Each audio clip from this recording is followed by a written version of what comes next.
Good morning. Welcome to Plugged In. A lesson thought for this week right after this.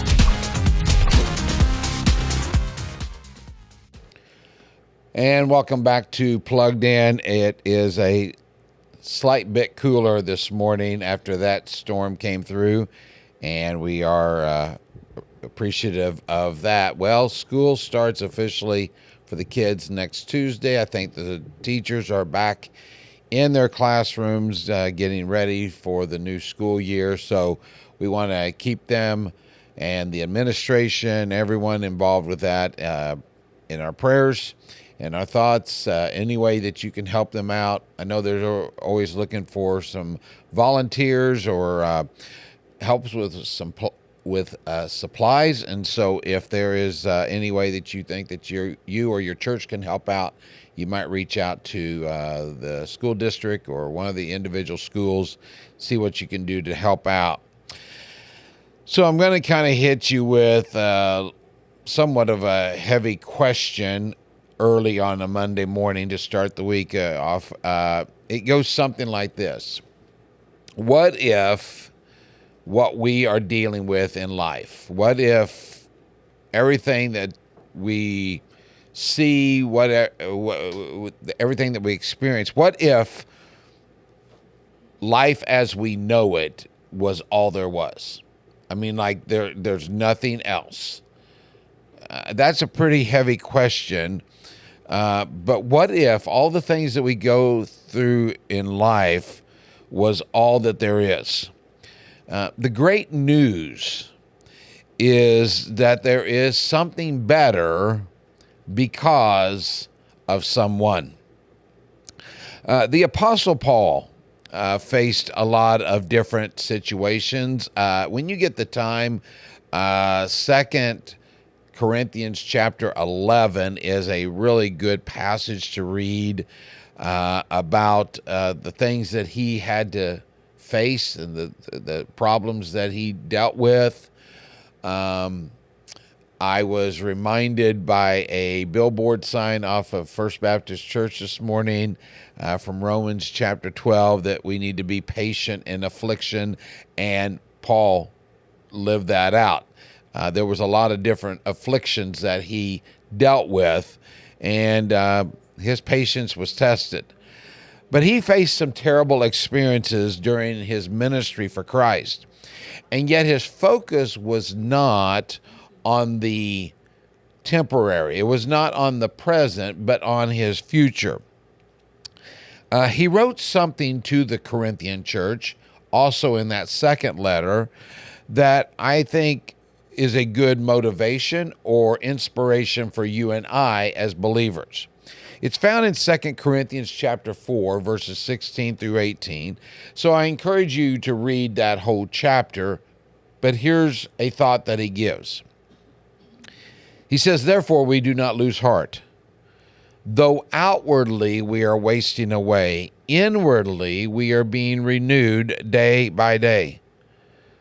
For our light and momentary troubles are achieving for us an eternal glory that far outweighs them all." Now here's the kicker. "So we fix our eyes not on what is seen, but on what is unseen."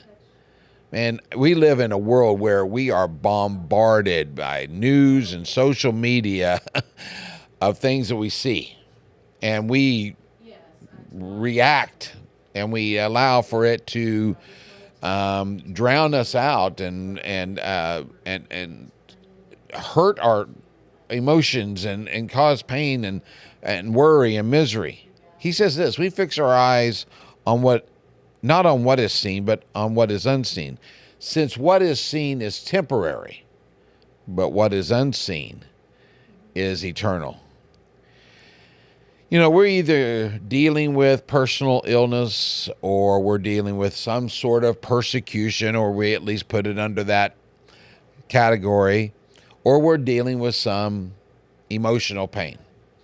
Or we at least know of somebody who is. We hear about those stories all the time. And I've often wondered, and I cannot come up quite with the answer to this since I really have never experienced it.